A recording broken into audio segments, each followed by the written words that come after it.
প্রিয় ভিউয়ার্স, আজ আমি আপনাদের একটি মন ছুঁয়ে যাওয়ার মতো কবিতা শোনাব। কবিতা মেঘ বলল, কবি সুভাষ মুখোপাধ্যায়।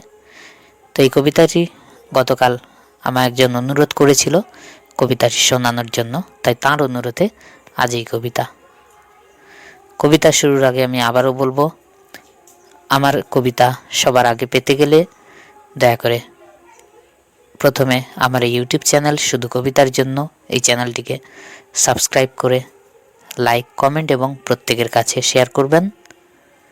এছাড়াও আমার কবিতাগুলো আপনাদের কেমন লাগছে কিংবা আপনাদেরও যদি কোনো কবিতা থাকে অবশ্যই আমাকে কমেন্ট করে জানাবেন।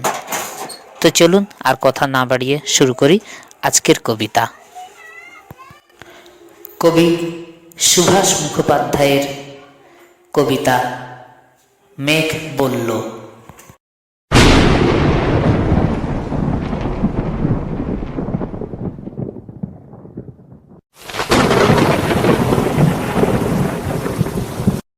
মেঘ বলল, যাবি? অনেক দূরে গেরুয়া নদী, অনেক দূরে একলা পাহাড়, অনেক দূরে গহন সে বন, গেলেই দেখতে পাবি। যাবি? জানালা দিয়ে মুখ ঝুঁকিয়ে বলল মেঘ, যাবি? আমার সঙ্গে যাবি? দিন ফুরিয়ে রাত ঘনাবে, রাত্রি গিয়ে সকাল হবে, নীল আকাশে উড়বে পাখি, গেলেই দেখতে পাবি। যাবি?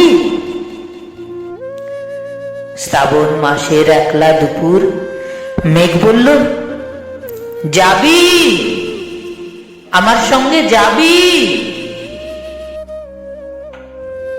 কেমন করে যাব রে মেঘ, কেমন করে যাব?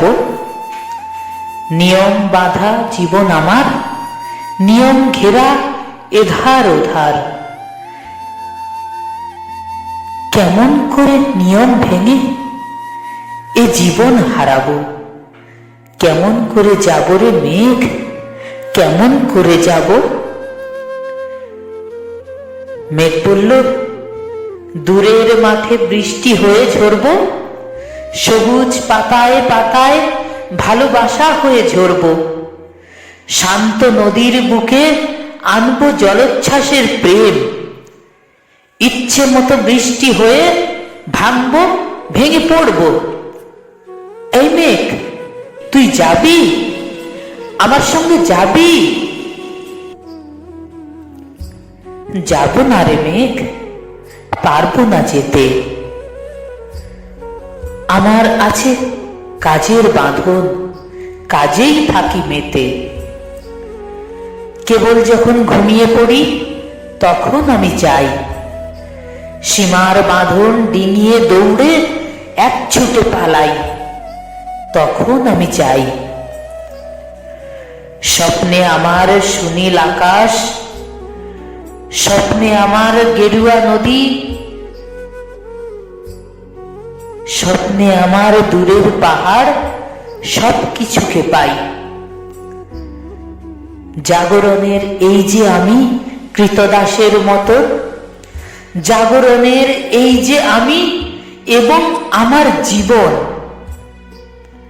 কাজ অকাজের সুতোয় বোনা মুখোশ ঘেরা জীবন। তবুরে মেঘ যাব একদিন ঠিক তোরই সঙ্গে, শ্রাবণ হাওয়ার নতুন রঙ্গে। যাব রে মেঘ, যাব। সেদিন আমি শিমুল পলাশ ভিজবো বলে যাব, পাগল হাওয়ার উতল ধারায় আমায় খুঁজে পাবো। যাব রে মেঘ, যাব।